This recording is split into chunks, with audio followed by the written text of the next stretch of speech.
This is Bloomberg Businessweek. Insight from the reporters and editors who bring you America's most trusted business magazine, plus global business, finance, and tech news. The Bloomberg Businessweek podcast with Carol Massar and Tim Stenovec from Bloomberg Radio. Hi, everyone. Welcome to the Bloomberg Businessweek Weekend podcast. Well, a big week of economic data and Fed insights coinciding with the first major spate of third quarter earnings. And yet, safe to say, Tim, it was all overshadowed, rightfully so, by the ongoing violence in the Middle East with the Israel-Hamas war now 2 weeks old. That's right. And ahead this hour, we're going to be looking at the conflict from multiple angles, including a conversation with a former Israeli Special Forces soldier turned Silicon Valley entrepreneur. Lior Susan of Eclipse Ventures says he loves the Palestinian people and offers his views on how true peace can actually be achieved in the region. We'll also hear from the head of software solutions firm Cohesity on how geopolitical instability is impacting the Israeli tech sector.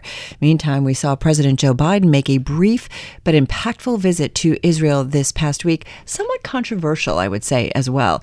He then delivered a primetime address from the White House Thursday as Washington looks to maintain its strong support of Israel while also hoping to keep the violence from escalating further. The Israel-Hamas conflict has put an end, at least for now, to a hopeful narrative of what was supposed to be a, quote, new Middle East, one that ended old enmities between Israel and the Arab world in the pursuit of stability, and is now looking like something else that's horribly familiar. And things may only get worse, Carol. Perhaps more so. So writes Sylvia Westall in the remarks section of the new issue of Bloomberg Businessweek. Lots to talk about. Back with us is Bobby Ghosh. He's Bloomberg opinion columnist. He covers culture, but, you know, as a reminder, he spent many years covering foreign affairs, particularly from conflict zones in the Middle East. So much that he understands about the Middle East and the conflicts there. Bobby, good to have you back with us. A lot to try and keep abreast of. Having said that, Sylvia Westall writes in the remarks section and asks, can there ever be peace with the Palestinians? Can there? Well, it's a question that I've been asking myself for the best part of 3 decades now.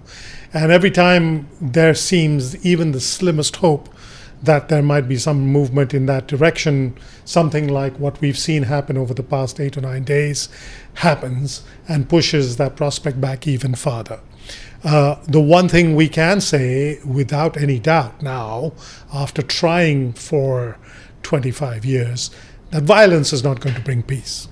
That the status quo of Israel keeping Palestinians essentially cooped up in the world's largest prison, as some people have described it, of Gaza, that's not the solution.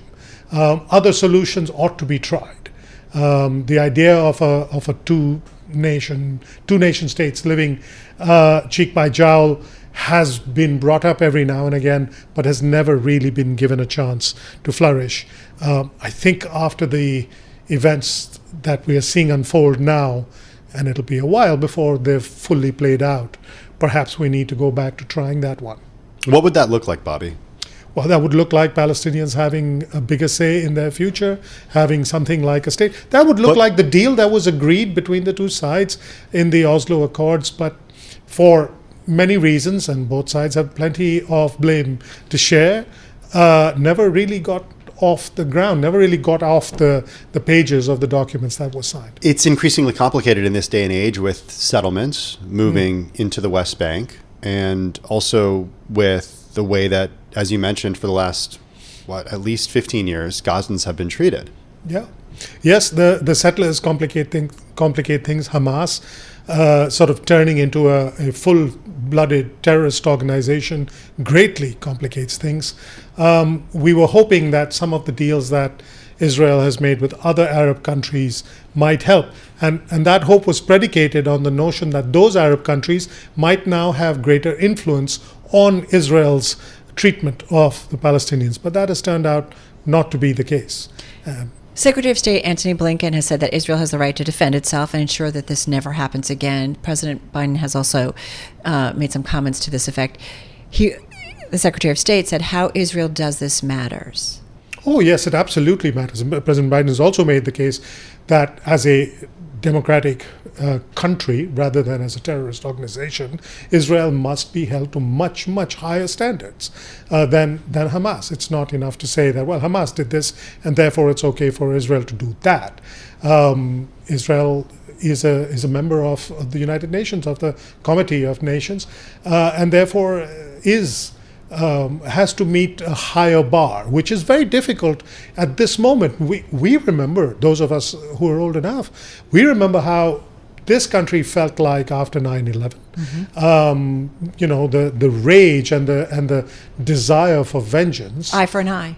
An eye for an eye. And what does that do? It makes the whole world blind in the long run. And it's very hard at this moment for Israel's friends, including President Biden, to counsel peace.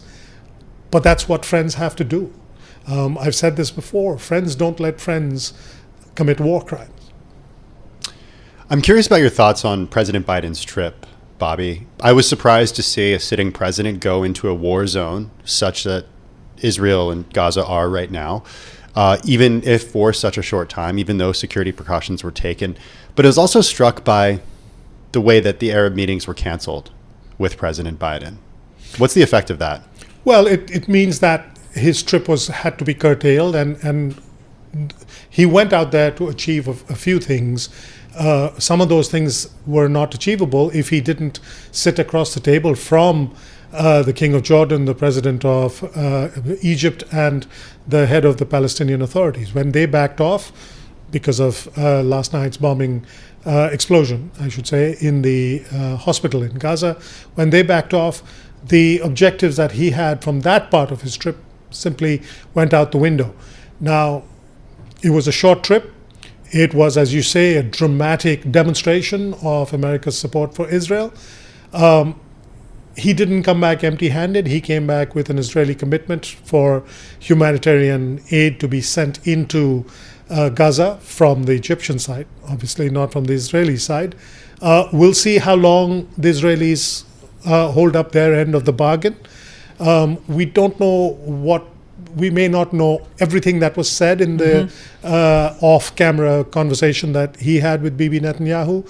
Perhaps there was a discussion about holding back Israel's ground invasion. And I imagine, and actually he has said this out in the open, that Israel should regard what the U.S. did after 9/11, as we were just saying, as a cautionary tale.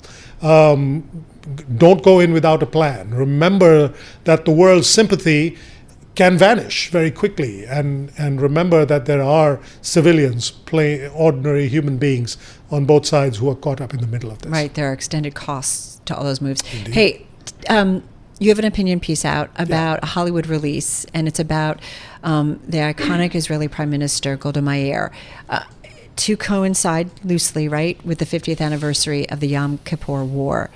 How is it kind of watching that and then a movie, but obviously based on real things, and then seeing what's going on currently? It was very, very strange to see that movie. I've read so much about Golda Meir and the Yom Kippur War, so it was always going to be a little odd to see that movie. But to see it happen right now, while this war is raging, and we can make an educated guess that Hamas intended that invasion to coincide with the 50th anniversary of the Yom Kippur War, just as the makers of this movie intended its release to coincide with that war. It felt very strange to be watching that, and I kept trying to imagine how much of what I was seeing was being echoed in the halls of power in Israel right now. How much was Bibi Netanyahu going through what Golda Meir did? Now, they're two very different characters.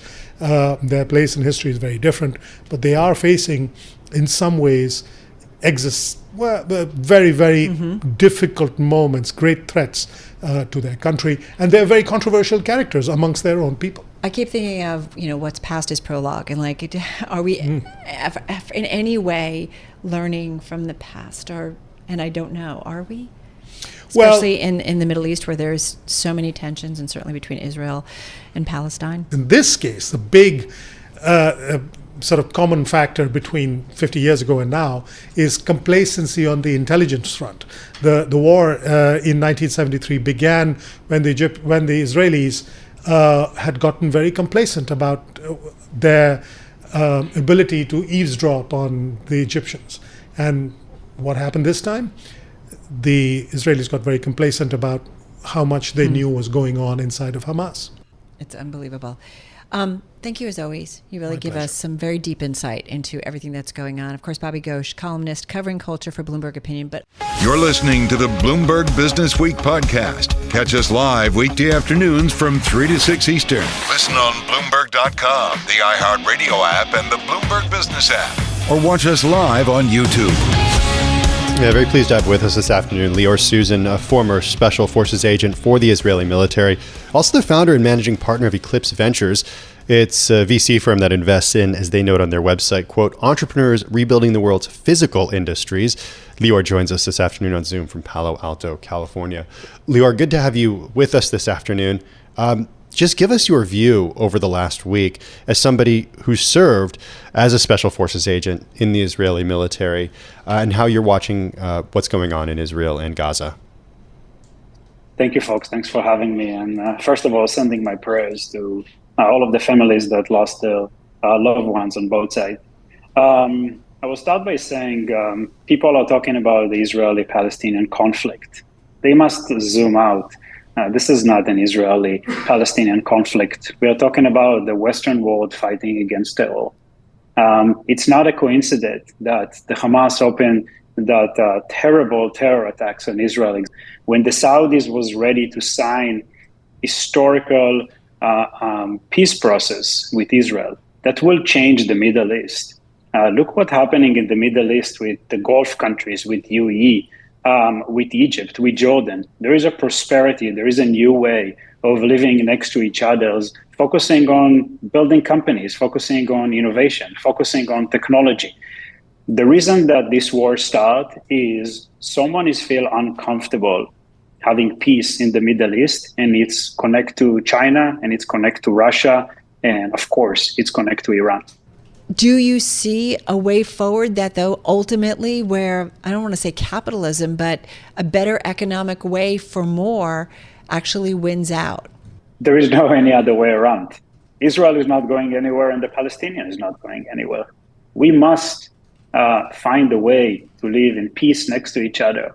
And there is zero chance that that's will happening while a radical terror organization like Hamas controlling Gaza.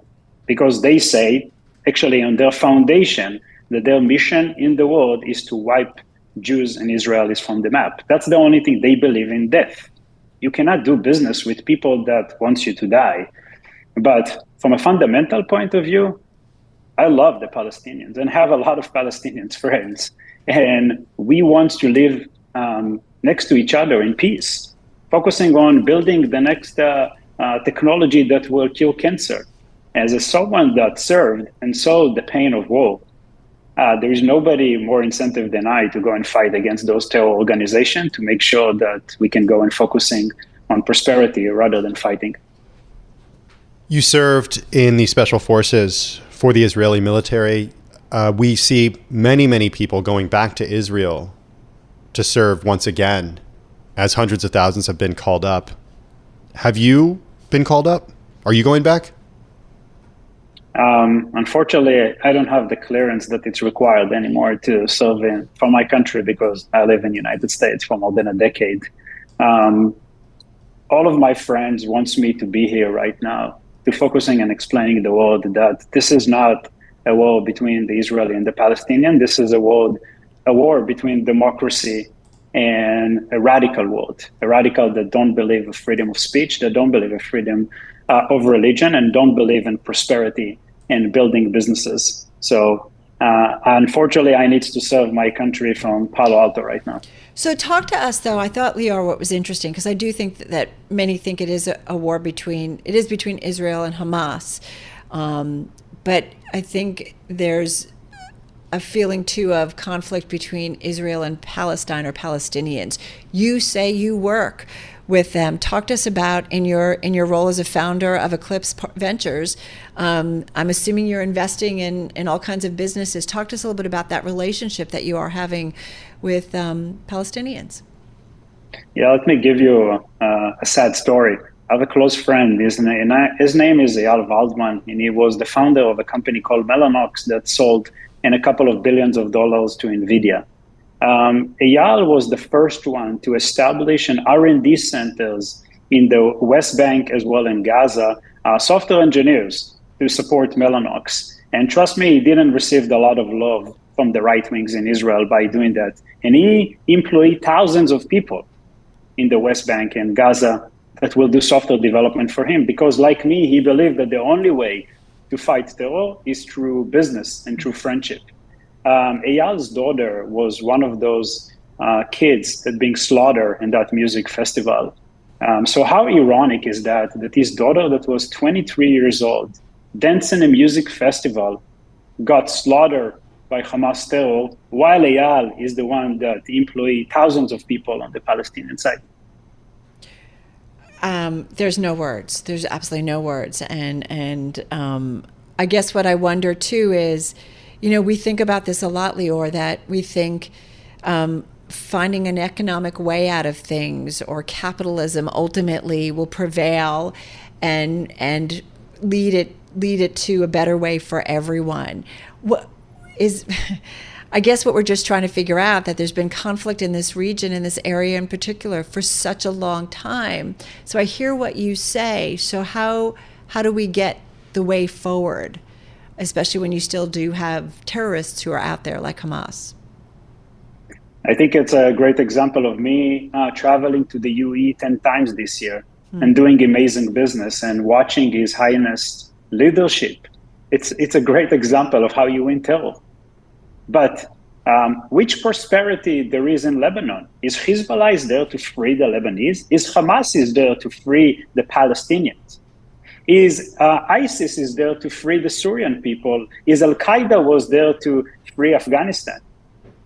We all in the Western world needs to fight terror so our kids can have a future. And I want my kids to have a future next to my Palestinians neighbors. There is no any other way around, and I will never stop fighting for it. Are you worried about a potential ground invasion of Gaza? After all, it's been days since Israel warned people in northern Gaza to move to southern Gaza. And do you think it's wrong, considering what you just said about Palestinians? I'm sorry and sad about the situation that is happening there. But you need to understand that Israel is not going to sit aside and let the whole west of the country having 1,300 kids and women that have been slaughtered in one day and more than 150 people kidnapped, most of them civilians, some of them babies on the age of 3 months. Israel cannot continue have the Hamas sitting in the south part of Israel, shooting rockets when they feel comfortable with. Which prosperity happened in Gaza? Israel is out of Gaza from 2005. Which prosperity? Which startup is being built there? Which infrastructure? Which great innovation is happening there? Nothing can be born when there is a radical terror organization control your country. And unfortunately, more people are going to lose their life, both sides, because of that organization. Lior, we have to leave it there, but I hope we can come back to you, and I hope we can come back to you at a time that's more peaceful, certainly in the Middle East at this point, in Israel and Gaza specifically. Lior Susan, former Special Forces agent for the Israeli military, founder and managing partner of Eclipse Ventures. They're an investor, and they are investing in entrepreneurs who are rebuilding specifically the world's physical industry. So you can find more information at their website, but just great to get his perspective, a very unique one, and I think a really important one, joining us from Palo Alto, California. You're listening to the Bloomberg Business Week podcast. Catch us live weekday afternoons from 3 to 6 Eastern on Bloomberg Radio, the Bloomberg Business App, and YouTube. You can also listen live on Amazon Alexa from our flagship New York station. Just say, Alexa, play Bloomberg 1130.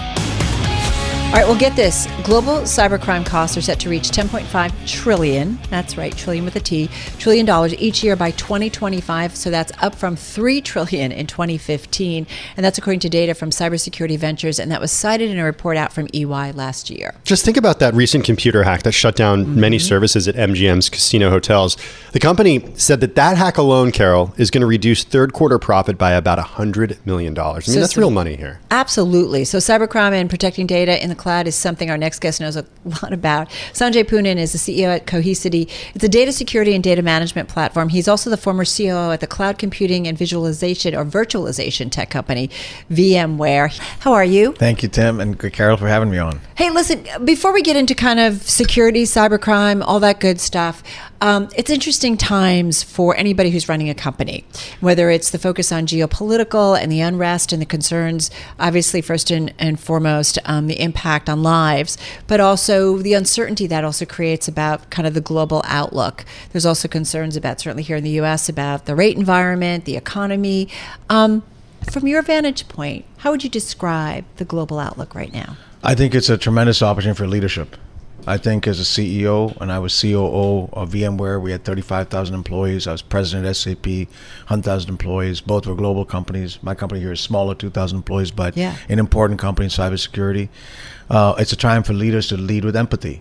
I have employees who are Israeli, friends who have in Israel, and I think in Israel, everybody knows somebody who's affected. Agreed. Either who's a hostage or died or somebody infected. And the other side of the debate's also being affected now in Gaza, if you look what's happening. So this is a time where we get to lead, first off, condemning terrorism, but also leading with empathy. It's a tremendous opportunity for us to be, as leaders, empathetic, listening to our employees. And I've always believed the greatest companies are the ones who take care of their employees and take care of their customers. And that's what I seek to do as CEO. It's also a business story, and we're Bloomberg, so we got to talk about the business side of this. But we spent a lot of last week talking about Israel being a hub for cybersecurity. They made a lot of advances there, and there are a lot of tech companies in Israel, prominent ones that have been bought by U.S. companies. Do you have any exposure to Israel? Do you work with any Israeli companies right now? Oh, absolutely. We work with a lot of, in fact, a big part of our cybersecurity strategy, Tim, is partnership with many Israeli companies. Big ID, Diggs, Sierra, Centra. Folks in the cybersecurity, data security, there are companies who are physically located there. Wiz. I talk to them. I talk to many CEOs. I've sent them messages, checked to see how they're doing. The heart of innovation of security. It's not a very big country in terms of population, a few million people, but they have an intense program by which people who've served in the Israeli Defensive Forces are often focused on security and then start companies. So we're working very closely with them. Every one of them, this is a tough time for them, and their attention is first to their families. But I do believe that Israel will be resilient.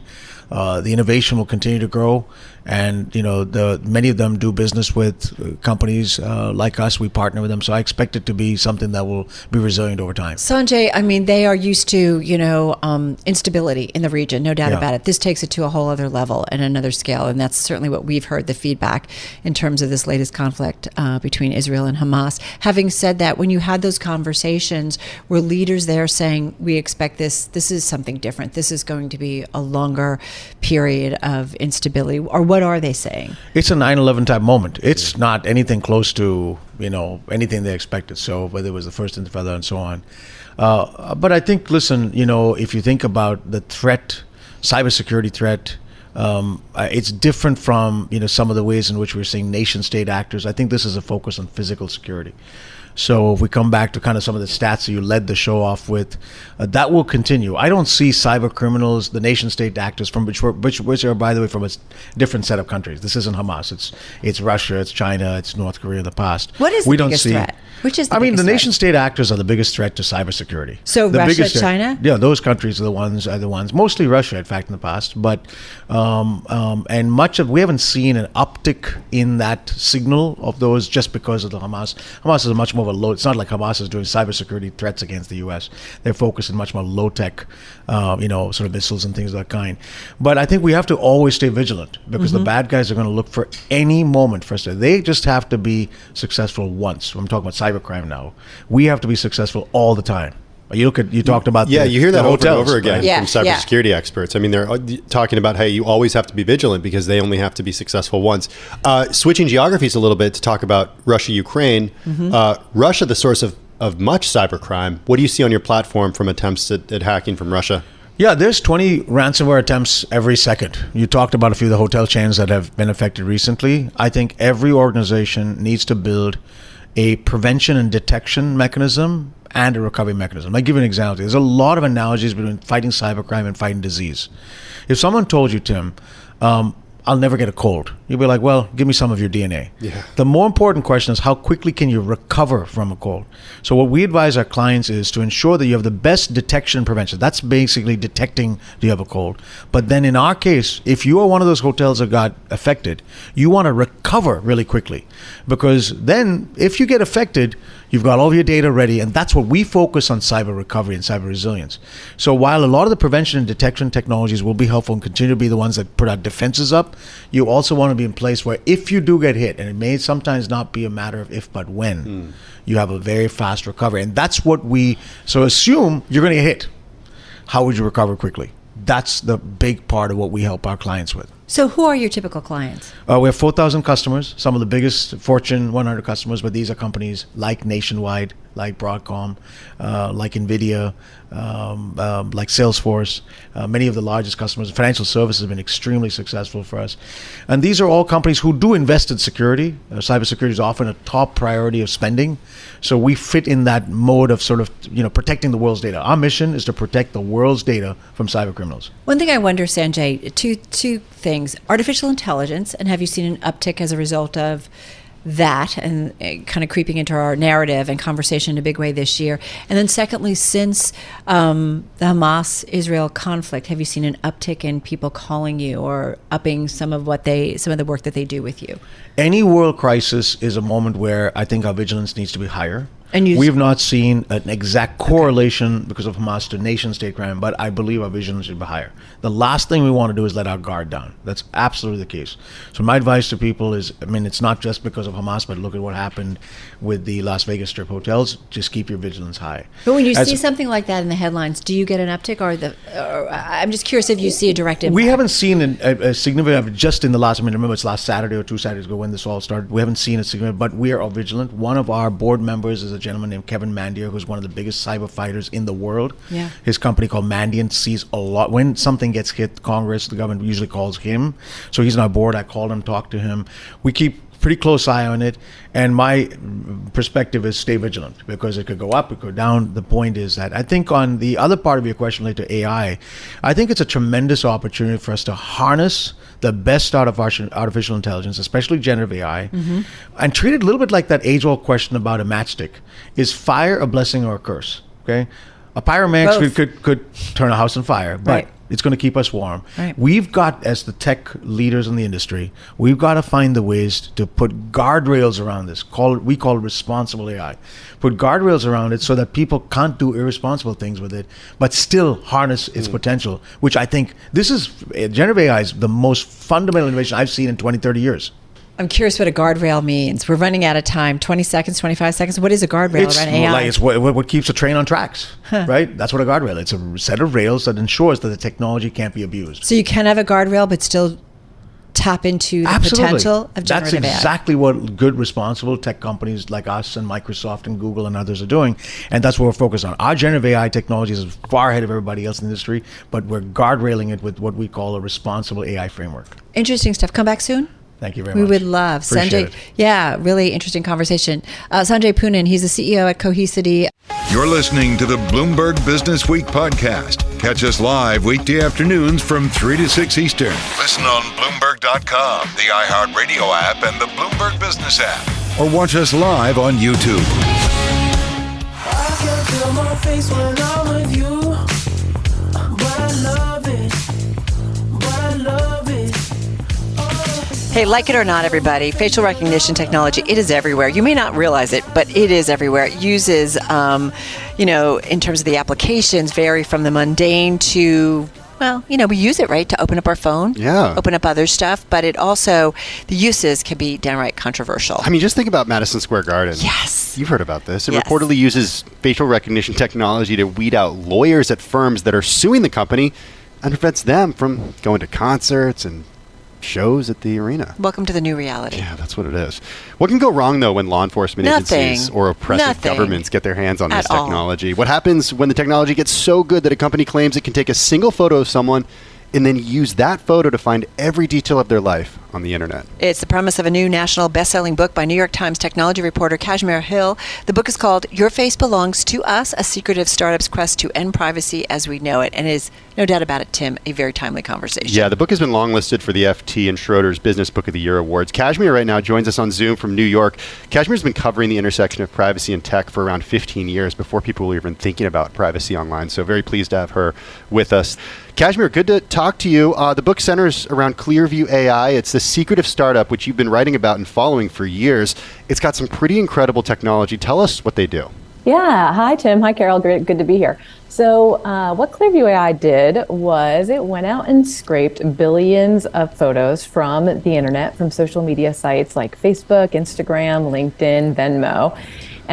It did that without anyone's consent, now has a database of 30 billion faces, and it has this facial recognition app where you can take a photo of someone and it will bring up all these other places on the internet where it's seen their face, along with a link to where it appears. So you can find out someone's name, where they live, who they know, maybe photos they didn't even know were on the internet.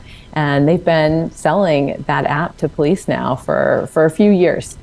Okay, so that's a really important point. It's not like you can go download this app from the App Store and just start, looking up photos of your colleagues and your friends on there.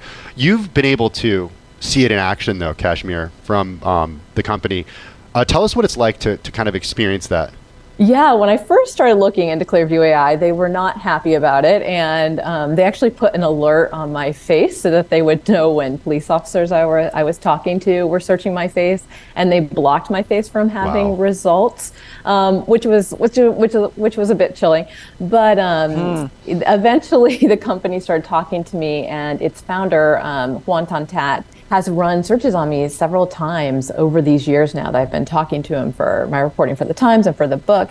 And I just remember the first time he did this search of my face, and it brought up photos I knew about, headshots that I have put out there in the world, but it was also photos I had never seen before, photos of me with a source that I was interviewing for a story. We were out at a public event.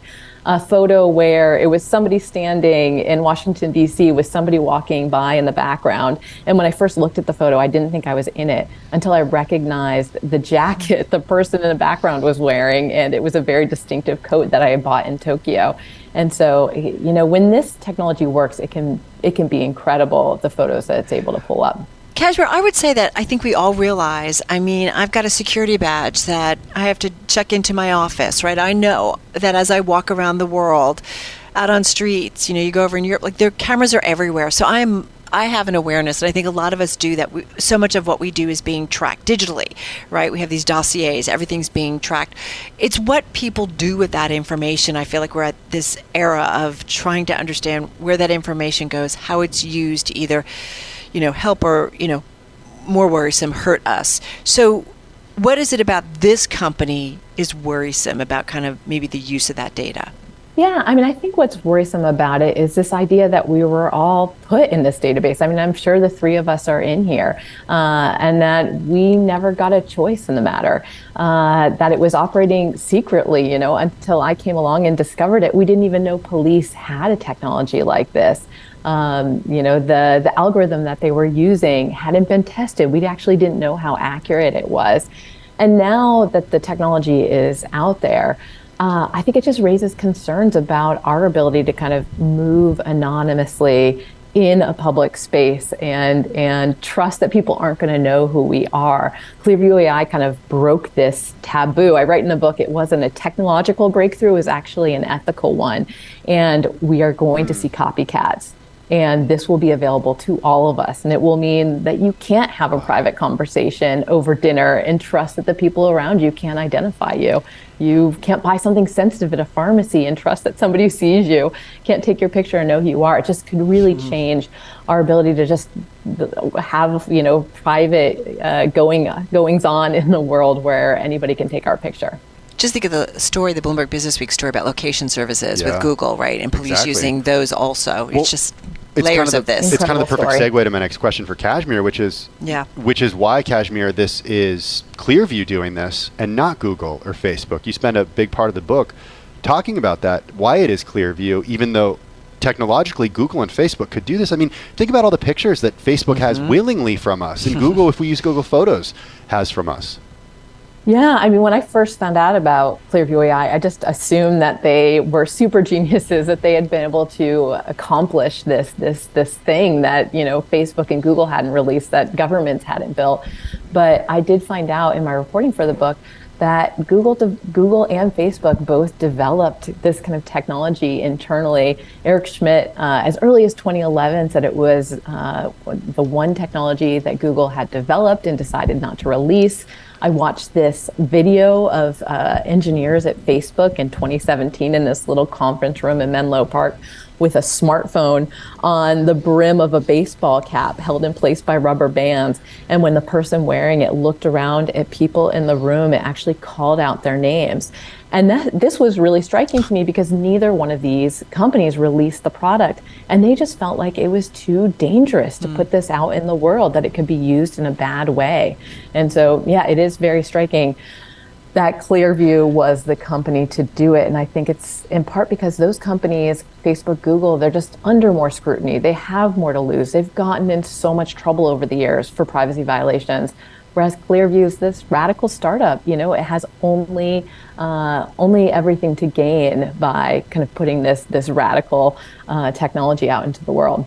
I want to get into maybe the investigations in terms of security forces around the world that maybe have been looking into this company. Having said this, if you're not already freaked out, we have about a minute and a half and then we'll come back and talk some more. But tell us about some of the individuals that have somehow been connected with this company or behind this company. Yeah, so the main person I talked about before, Juan Ton Tat, he is the technical co-founder, grew up in Australia, loved technology, 19 years old, dropped out of college, moved to San Francisco, was just kind of trying to make it in the tech world, the tech gold rush in kind of the early 2000s.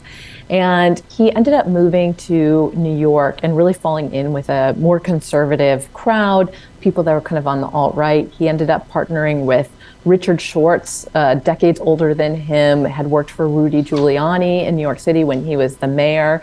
Another person who helped them in the early days, Charles Johnson, kind of well known on the internet as a conservative provocateur, a little bit of a troll of liberals. And they were working on this together. Peter Thiel was their first investor with $200,000 for the company that became Clearview AI. It really kind of came out of those kind of online right currents around the time that Trump was becoming president. All right, we're going to continue with the conversation. I've got to say, we're all just kind of hanging on each word because I think it's, this is the reality of our world right now. And we have an understanding of it, but you begin to wonder, okay, how does it get used? Exactly. And when we come back, we're going to speak to Kashmir Hill, the author of this new book. It's called Your Face Belongs to Us, A Secret of Startups' Quest to End Privacy as We Know It. We're going to dive into the organizations that are using this technology, the law enforcement organizations, then also talk about how this technology is being used around the world by oppressive governments. Right, we all kind of Google ourselves, let's be honest, but normal things pop up, but if you start to see all of a sudden these pictures come up and you're like, where did that come from? That would freak me out. Hey, Kashmir, one thing we're wondering, and you get into this in the book, is just, global forces, global regulators around the world. I feel like especially when you go outside the United States, you go over in Europe, they're really concerned privacy issues when it comes to individuals. So what kind of scrutiny and what kind of oversight has Clearview kind of garnered from some of the regulators around the world? Yeah, how private your face is really varies depending on where you live. And so after I kind of exposed the existence of Clearview AI, privacy regulators in Europe, Canada, Australia all announced investigations into the company, and they all came to the same conclusion, which is that Clearview AI violated their privacy laws by collecting all this data about their citizens, this kind of sensitive biometric information without their consent. And they said, hey, this is illegal. Some of the privacy regulators fined them. And Clearview had been offering, its product to officers around the world. And this effectively kind of kicked Clearview out of those countries. But not here in the U.S. No, here in the US, it's been very different. We just do not have a federal law that really applies to what Clearview AI is doing. There are some states that have privacy laws that give you the right to access the information that a company holds on you. So if you're in a place like California or Connecticut or Colorado or Virginia, you can actually go to clearview.ai and request to know what they have in their database about you and ask that it be deleted. Wow. But the only state that has a very strong privacy law that's directly kind of about facial recognition technology is Illinois. And this law passed in 2008, the rare law that moved faster than the technology. And I tell the history in the book, but it says that if you want to use someone's biometric information, including their face print, you need to get their consent or pay up to $5,000 per use. And so there has been litigation against Clearview AI in Illinois. And you mentioned at the top of the program how Madison Square Garden uses facial recognition technology to ban lawyers, anyone who works for a firm that sued the company. And they do that in New York City at Madison Square Garden and Beacon Theater and Radio City Music Hall. But Madison Square Garden also owns a theater in Chicago, and they can't use the technology that way there because they can't use lawyers, face prints in Illinois without their consent. How much when police enforcement here in the United States have used this that it's led to mistakes or erroneous arrests, if you will? So there are hundreds of police departments that have used Clearview AI's technology. The Department of Homeland Security has a contract with them. The FBI does. I know of one case where this has gone wrong, and there may be others that haven't come to light. But in that situation, a man named Randall Caron Reed was pulled over the day after Thanksgiving in Atlanta, Georgia. And there are 4 police cars that pulled him over. They asked him to step out of his vehicle on the side of the highway and started to arrest him and told him there was a warrant out in Jefferson Parish for him for larceny. And he said, "Where's Jefferson Parish?" And I said, "It's in Louisiana." He said, "I've never been to Louisiana in my life." And it turned out that he had been identified through running a surveillance still from a person who had been basically stealing purses in and around New Orleans, and it had hit on Randall Reed. And when the police looked at his Facebook account, they said, wow, he has a lot of friends in New Orleans. And basically, based on that, they issued this warrant for his arrest. He was held in jail for a week, awaiting extradition until this was cleared up and it became clear he wasn't the same person. He basically took a lot of photos of his face and a video of his face. And when the police looked at it, they noticed he had a distinctive mole on his face that the person they were seeking did not have. Hey, Kashmir, Carol's dying to get a question in here. We have a couple minutes left. We have this death stare that we do to each other. Very, very quickly, talk a little bit about how oppressive governments have used this type of technology around the world. Yeah, so China and Russia are a bit further ahead of us in the deployment of facial recognition technology. And for example, Russia has rolled out kind of real-time facial recognition on their surveillance cameras around Moscow. And they've been used to identify protesters against the war in Ukraine. I've heard about doppelgangers who get stopped on the street because they look like somebody who's wanted. In China, it's also been used to identify, protesters in Hong Kong, to keep track of Uyghur Muslims there. And China's also used it for kind of these wild use cases, like people who wear pajamas in public in one city were identified with facial recognition and named and shamed on social media. If you jaywalk there, you might just automatically get a ticket. One thing that struck me in your book, the Chinese government has also started collecting DNA and tracking phones, layering multiple systems in an attempt to create an all-seeing eye on its population of 1.4 billion. We know that this is what China's doing. When you look at this, and we've just got about a minute left, more broadly, I do my fingerprint multiple times a day to check in. We've given up so much. What is the big concern about kind of where this goes beyond? Is it all about police, arresting you falsely, or what is it? I would just say I think there's many ways That's okay. There's many ways in which facial recognition technology can be beneficial and that we want to use it in our lives. But I think that we should have the ability to take what we want and not be forced to accept it just as being ubiquitous in our lives, that we're tracked all the time, that we just have no privacy. I think that's very dystopian, and that we should be able to choose the future that we want and not just let what's possible with the technology determine it. Safe to say we're living in a surveillance state already. It's just how it's all used and where it goes from here. What a fascinating book, and so glad we could have you with us. Yeah, New York Times technology reporter Kashmir Hill. Her book is called Your Face Belongs to Us, A Secret of Startups' Quest to End Privacy as We Know It. The book is out now. Also, we went to graduate school together, and it's so cool to see all the success that Kashmir has had. Congrats on just a great book, Kashmir. Her first really name appreciate is you Kashmir, isn't taking it? the time to join us. You're listening to the Bloomberg Business Week podcast. Catch us live weekday afternoons from 3 to 6 Eastern on Bloomberg Radio, the Bloomberg Business App, and YouTube. You can also listen live on Amazon Alexa from our flagship New York station. Just say, Alexa, play Bloomberg 1130. There's a common refrain that if an app is free, you are the product. That's certainly been true for years with Meta platforms. Despite the tech giant's collection of social media apps, including Facebook and Instagram, along with a slew of high-end hardware and software products, a whopping 98.4% of Meta's revenue comes from personalized advertising. Yet the Wall Street Journal reports that Meta has told European Union regulators that it plans to charge EU users around $14 per month for access to an ad-free mobile version of Facebook, and about half that for Instagram. A story in the technology section of the new double issue of Bloomberg Businessweek magazine explains Meta's flirtation with ad-free services and why rivals are following suit. We get more from Businessweek columnist Max Chafkin and the editor of the magazine, Joel Weber. So, Joel, lots of things going on. What? Not just advertising, that 98.4% figure, personalized. Personalized.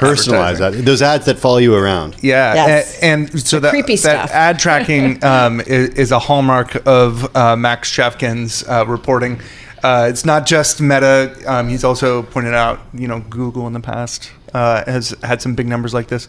Facebook would not say it was creepy. They would say it's very useful. That as Mark Zuckerberg has said Facebook repeatedly, so there's that they like that people like personalized advertising. It'd be a huge loss if this went away. But raise your hand in the studio if you like personalized advertising. Sometimes I think nobody raised their hand. Sometimes it's so long. Mine's still halfway. You're halfway. My favorite is on Amazon when you buy something and then it's like an ad for the thing that you bought already. It's like, oh, come on. You want to remember the pair of shoes that you had in your cart the day before. But Max, walk us through what this experiment looks like and what it really means for Meta here. Right. So basically, in 2018. The EU passed this thing called GDPR. It's a big, complicated set of privacy rules that essentially require companies to ask for consent before showing personalized ads. And Facebook has been in this kind of long-running battle with European regulators, which kind of reached a culmination this summer with a court ruling that essentially is forcing them to finally go ahead and do this. And the way they want to do it is by offering a paid version of the service with no advertising in Europe. So the EU is sort of asking, hey, if you're going to personalize ads, you got to offer people a way out. Facebook is saying, well, our way out is no ads at all, and we're going to charge you for it. And the amount of money they're talking about charging is relatively high. It's around $20 a month, 19 euros a month, $20 a month, which is probably more than most people are willing to pay. It's more, as we point out in the story, it's more than a lot of gym memberships and mobile phone plans and so on, and certainly more than many other subscriptions like Disney Plus and Netflix that people get a lot of value out of. I kind of think that people will not opt to pay for the services. I think that's exactly the plan, and that's would you pay for it? I would pay to not use it. I'd be like, how much do I have to pay in order to keep me off Instagram? They should consider that. They should consider that. Interesting revenue stream for Meta platforms. So I think the intent basically is that most people will not pay for it. If you look at the statement that they've put out there, which is in our story, which essentially says, we still believe in personalized advertising. We just want to work with regulators. You read between the lines, they're basically saying regulators are making us do this. We don't expect anyone to take them up on it.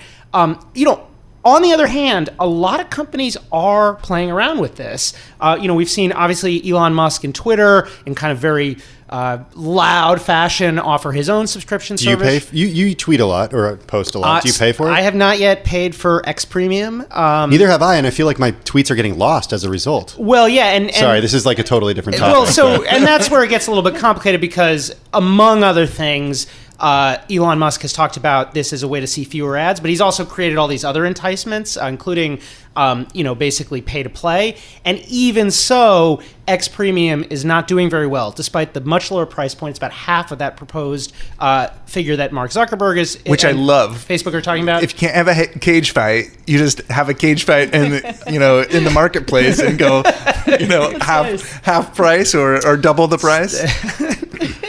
Yeah, the App Store is basically the cage fight of social media. Snap is also playing around, as we report in the story, is testing an ad-free version. TikTok has done this.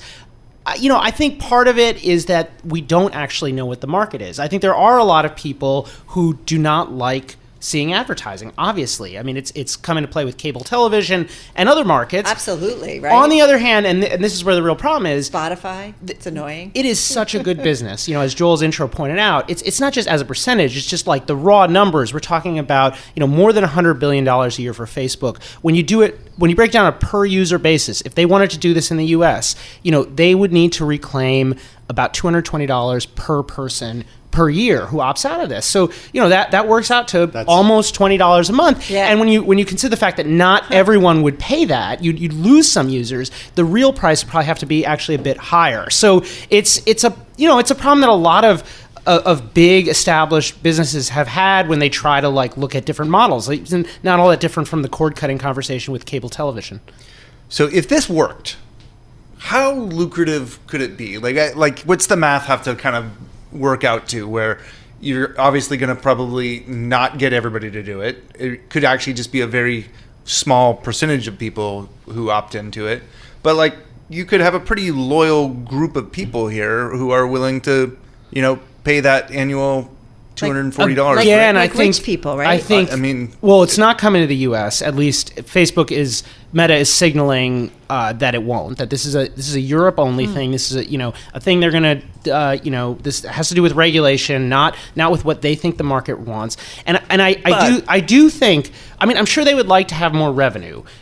There is a problem, though, if you start eating into this network of personalized advertisements. One of the sources I talked to for this story was saying that essentially that this is a network business. Part of what makes this network valuable is all the people. Right now, Facebook has all this data about you that it collects across the internet, and it essentially rents it out to advertisers. If you start pulling people out of that data set arguably becomes less valuable, and you could imagine a situation where advertisers stop feeling like Facebook is a must-stop destination. And, the dynamics are a little bit different, but that's what's happened to Twitter. As Elon Musk has offered this new revenue stream, he's had huge difficulties with advertisers. And so I think that the challenge, what Facebook would really like, is to create new revenue streams while also continuing to show personalized advertisements to 3 billion people a year. I also think, so you're saying you get the cake and eat it too. That's the goal, yeah. Right. But maybe things go exceptionally well in Europe and you have a 3-year experiment and you take all those learnings and roll it into a U.S. that's more favorable by then. I do think, and this is another point you make in the story, if you look at all that's wrong with social media, things that people actually don't like about it, the fact that it kind of makes us feel enraged, that it throws all this information at us to try to get us to stay engaged, which a lot of these things have to do with with the way they make money. And if they made money in a different way, maybe social media could be a little different. They wouldn't necessarily have to have such a sort of difficult relationship with news publishers, right? At the moment, Facebook and other social networks are at pains to keep you from reading content off-site, which creates all sorts of issues with misinformation, and it makes publishers mad and so on. If you're just paying them a monthly fee, right, they could just refer you to the best content. If you're paying them a monthly fee, maybe they wouldn't have to, cause you to argue with your aunt, for several months over I like doing that. Make you not Max, it sounds like you have familiarity with this. Why don't they just... they can't give away the tracking. let the ads come through, but get rid of the tracking. So yeah, privacy advocates that's what everybody would. is crazy Yeah, right. There's like a middle ground, and they don't want to do this, which is where they could just change their advertising and make it less personalized, or make it not personalized at all, and just show you contextual ads, which is kind of like how Google works. Google does a lot of personalization now at this point too. But in any case, just change the advertising and continue to show you ads, and then maybe there would be a less expensive sort of middle tier payment, like $5 a month, which might be more within reach. Again, the main business that they have is really good, and so it's really a question of, are they going to be forced to do this, or is there some way where demand is much greater than we expect, and as a result, it's more economical than it would seem at first glance. If you're a product manager, I think one way you would describe this is that you're going to A/B test in real time, and you're going to have this Europe experiment while the rest of the world does its other way. I'm curious, do we have any indications if this is going to change how the algorithms implement and kind of like work your feeds, right? Because in theory, like a mainstay of what appears in your feed are ads. And if you're suddenly changing that, it would just lead you to believe that maybe the rest of the algorithm might change too. Well, sure, yeah, and one of the arguments you're incentivizing a different kind of engagement. Right? Over the years, people have asked Mark Zuckerberg about this a lot, and what he says, I sort of alluded to this at the beginning, is that at Facebook, at Meta, they see ads as part of the content, just as valuable as your aunt's or your friends' engagement photos or whatever, which I think maybe strains a little bit of credulity. Of course, it's something you might say if you're an advertiser. But yeah, I mean, the experience is going to be really different. We don't know how it's going to look. And one of the reasons we don't know how it's going to look is because right now, Meta is negotiating with European regulators on this. And so they're not really saying much because Europe has not given it, the seal of approval. Basically, again, those little notifications that you see when you go on websites sometimes that say like, do you consent to whatever? Meta has resisted that because I think they're worried that people are going to say, no, I don't consent. It's going to mess up their business. So this is their latest basically effort to get around that. If you're offered a paid version that you opt out, then you're effectively opting in by not paying. We talk so often about tech, and I feel like the world in general in different areas, that we follow kind of what the EU is doing or the Europeans are doing when it comes to oversight, or especially California. with technology, or California, like if you get into climate change or something, right? Right. Same with tech though, with child privacy laws. Yeah. So should we assume that this is coming this way at some point, or I mean, it's not like Washington can't choose a speaker or anything and get things done. It's possible. But over the last decade or so, efforts to really rein in tech have not gone super well. Yeah. And there are reasons for that, some of which have to do with the fact that, Facebook is seen by many lawmakers, and Facebook has sort of made an effort to present itself this way as as a national champion. And that, whenever efforts to kind of rein in Meta come up, the counter argument from Mark Zuckerberg is, other social networks, primarily TikTok, this Chinese social network, is not going to follow these rules, and we as a country have to protect our national champions, and that has to some extent worked. I also think Meta has been very effective at just like parrying regulation and confusing things, and the truth is, the last point I'll make is like, yeah, we can all sort of say we don't like Facebook, or we don't like seeing ads on Facebook, but a lot of people love this thing, and hundreds of millions of people use it. And if you said, hey, we're gonna pass this new law and make your social media this thing that you use to talk to your friends, and sure, you make fun of it a lot, we're gonna make that now cost $20 a month, or now cost $10 a month, or now you have to pay any amount of money, people are gonna be mad about that. Yeah. That's not necessarily gonna be popular, and people so, really like free stuff. And so the tech companies, the big tech companies, and Meta in particular, have been really, really good at kind of resisting efforts, even during the Trump presidency, where he was very hostile to Silicon Valley in certain ways, to rein them in, and I'd expect that to continue. Well, Max, Well, I'll just go ahead, Joel. One more thing. What's the timeline for all of this? Because the EU decision was out over the summer, right? So how does this unfold? We think it's a matter of months, maybe even sooner. So I would expect to happen before the end of the year. Although if regulators didn't go along with it, I don't know, I suppose it could drag out further. Because basically, like, the regulators have to say that this is, an acceptable way to address the court's ruling. And if they said it wasn't, then, Meta would have to come back and think of something else. Hey, Max, very briefly, just in the last minute that we have, you make the point that Meta also sells some hardware. And after all, it's called Meta Platforms. Would they like to sell enough Oculus Quest or Meta Quest 3s to offset significantly the portion of revenue they get from advertising? I don't think that's the business model. I think the business model is to sell these headsets probably at break even or maybe even a loss. I mean, the division, Reality Labs, which the main thing they do is make these headsets, has lost something like $40 billion over the last couple of years. Even that's a lot of money for Facebook. So, I don't think this is like necessarily a money-making thing. And when you listen to how Mark Zuckerberg talks about it, it's more about creating a new platform to kind of apply the old business model to.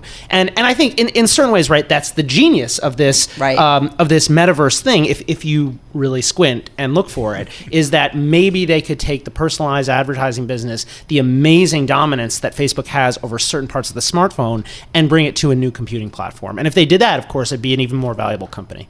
Yeah. Moves the decimal point moves in their favor.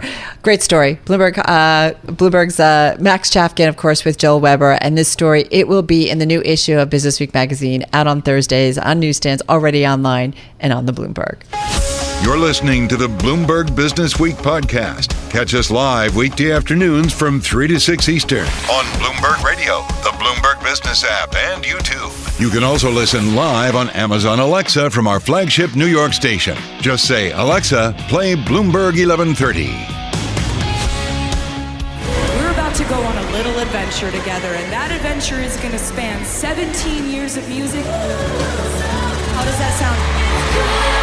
Are you ready for it? All right, everybody. Well, the adventure is definitely underway. The Eras Tour, right? The concert film released just last week, raking in more than $100 million in advance sales. That's expected to double within weeks. We just talked about that moments ago. We also have talked about just anything it feels like Taylor touches, Tim, just turns to gold. It certainly includes the re-recording of her albums. And that brings us to a story in the current screen time issue of Bloomberg Businessweek. It's on newsstands. It's online at bloomberg.com/businessweek. And of course, always on the Bloomberg terminal. The story by Ashley Carmen. She covers podcasts, the music industry, creators at Bloomberg News. She's with us right now in our Bloomberg Interactive Broker studio, along with the editor of Bloomberg Businessweek, Joel Weber. Joel. Can we talk about Taylor? Yeah. Wait. The answer to that question is always yes. I'm just waiting for the screen time. Taylor who? Taylor edition of Businessweek. This might be a thing.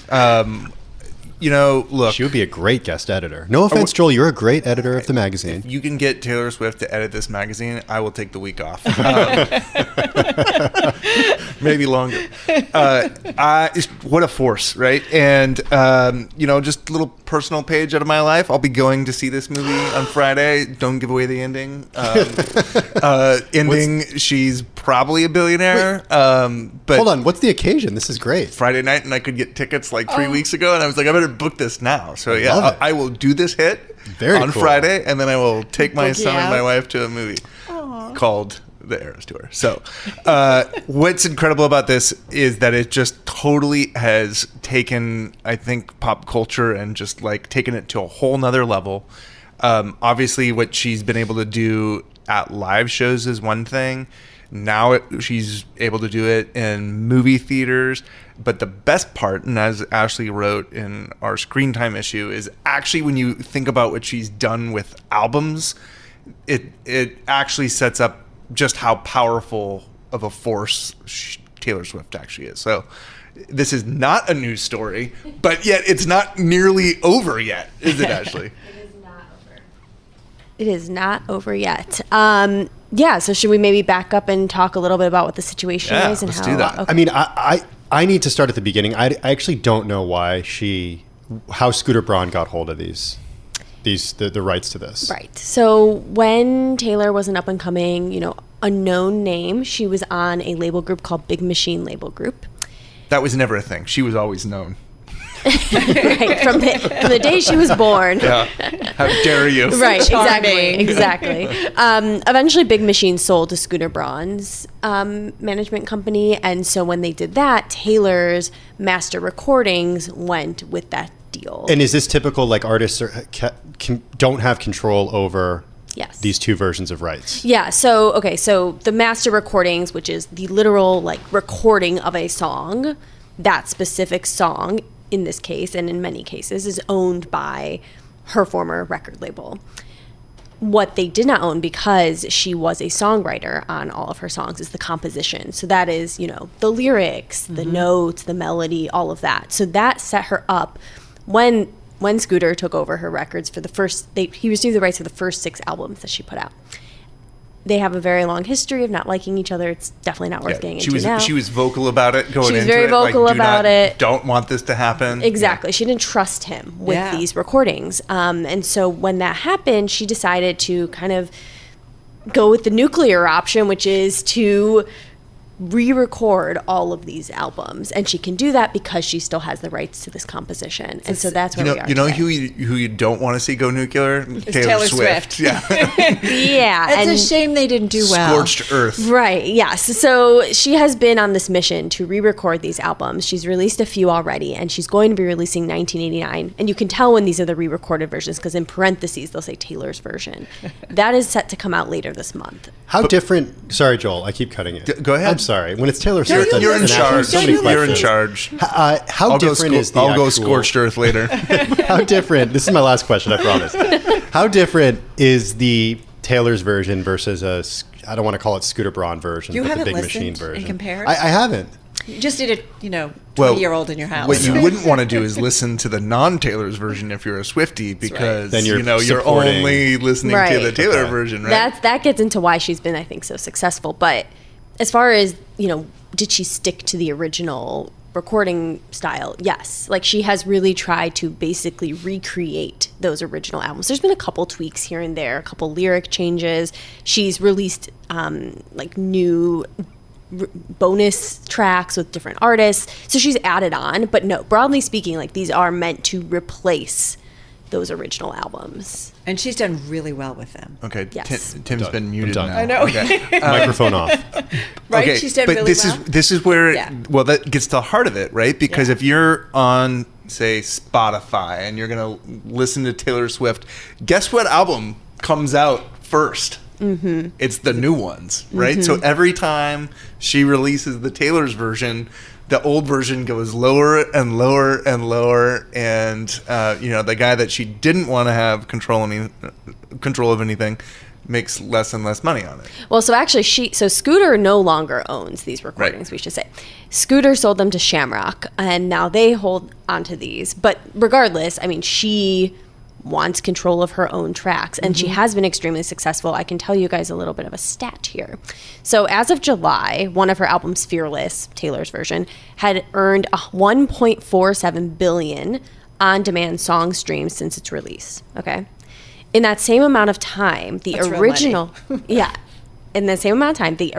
albums and the non-Taylor's version received 680.4 million. So obviously still substantial, but much, much smaller than what she's receiving on that new album. And then since its November 2021 release, Red, Taylor's version, had reached 2.86 billion on-demand streams, while the non-Taylor version earned 476.5 million. That's a big difference. So people are widely choosing to listen to Taylor's version, and kind of like what Joel was talking about, in some ways this has become almost an ethical conversation. Who are you going to support? This artist who has been very public about her disputes over her rights and her ownership. Are you going to support her, or are you going to support the investors who have bought this in different ways. Well, I will say my daughter, who's been a fan for a long time, and she'll be like, that evil Scooter Braun. Like, it's like, what? How do you even know who Scooter Braun is? And it's just interesting how she has really, as you say, it's an ethical decision in terms of what music you choose to play. Has she written lyrics about Scooter Braun?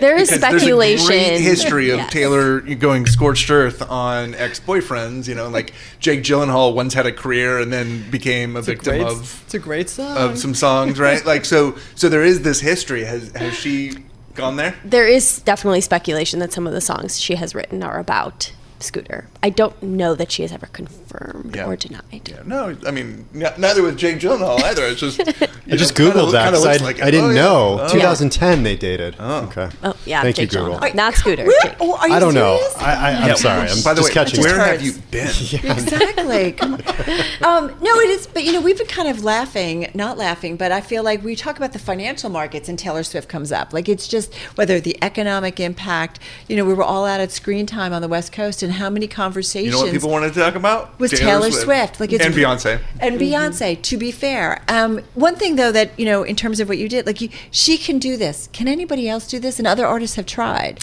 Other artists have definitely tried. I'm sure we are all not familiar with Def Leppard's attempt to re-record some of their songs over. I know. Oh, maybe you are. Are you? No. I'm just nodding like I know what I'm talking about. Check. Yeah. Okay. Def Leppard had tried to do this. Prince has tried to do this. Other artists have tried to do this, but I would say it's interesting because not Taylor's version. Yeah, they're not Taylor's version, and this is also uniquely a era of streaming. So in the past, you might have bought an album once, you had it on vinyl or CD or tape, and that was your copy of the record, and that's what you listen to. But now in streaming, you are constantly making a decision. Which one do I want to listen to? And that totally changes the economics.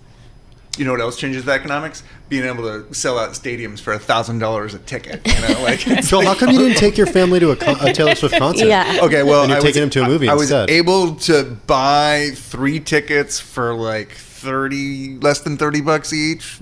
$20 each instead of $3,000 for 3 tickets. So let me do that math for you, and I was like, that'll be Friday night at a movie theater, good enough for the Weber household. Mm-hmm. But the other thing that this speaks to, though, is like if you're an artist now, you do those live shows, and that is where the money is, right? Mm-hmm. But for Taylor, it's like all of these other things are also where the money is because she's such a force, right? Right. The other thing I love about Taylor, which is my last tangent, maybe. Go ahead, Joel. He's My name is Joe Weber, and I love Taylor Swift.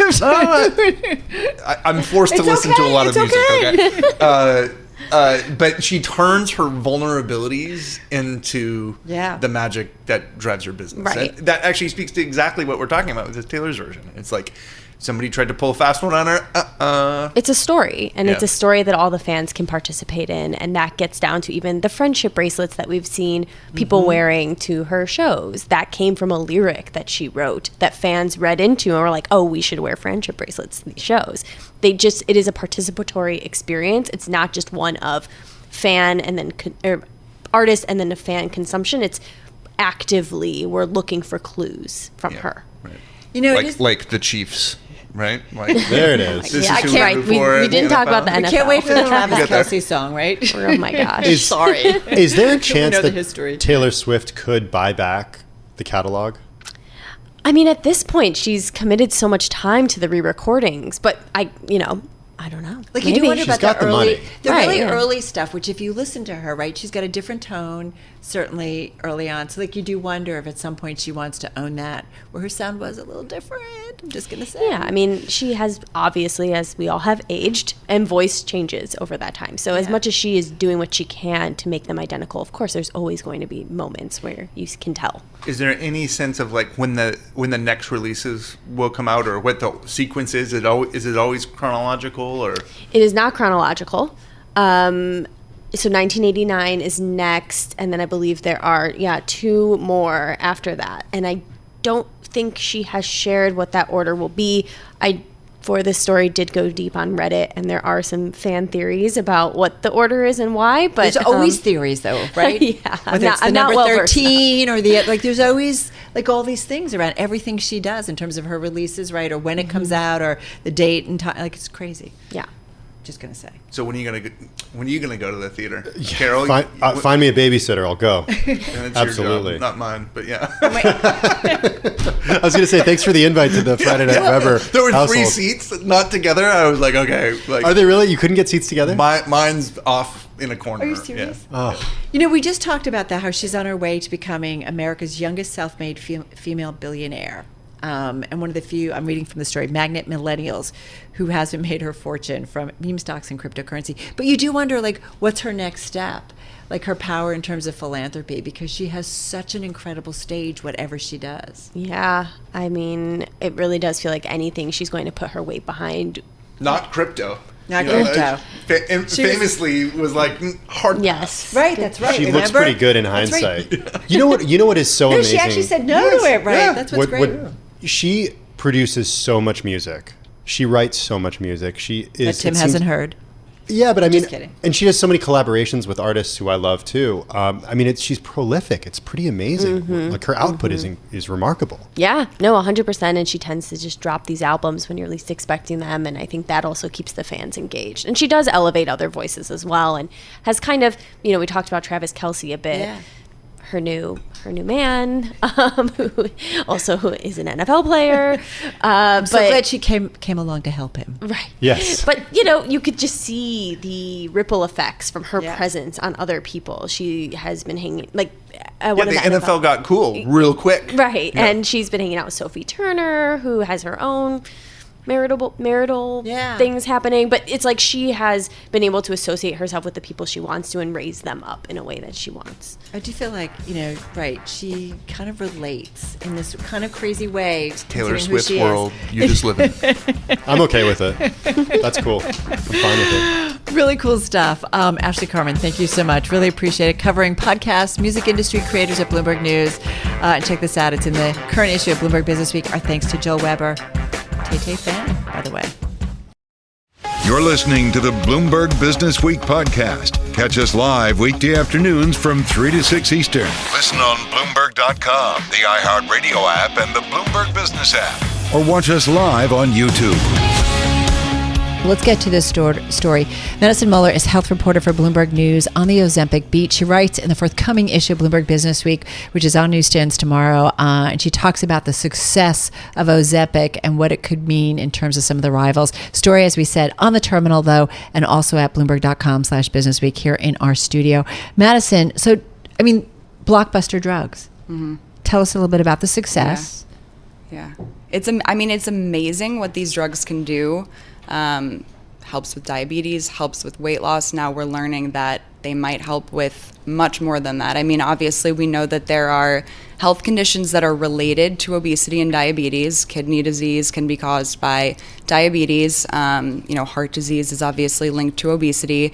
But scientists and the companies that make these drugs think that there might be even more far-reaching effects like Alzheimer's potentially, even alcohol use disorder. Like, it's sort of amazing and not so amazing for some of the other healthcare companies in this space, though, that make treatments for these other health conditions. Okay, well, I want to get to that in just a second, but let's take a big step back here because we're talking about medicines known as GLP-1 receptor agonists. Mm-hmm.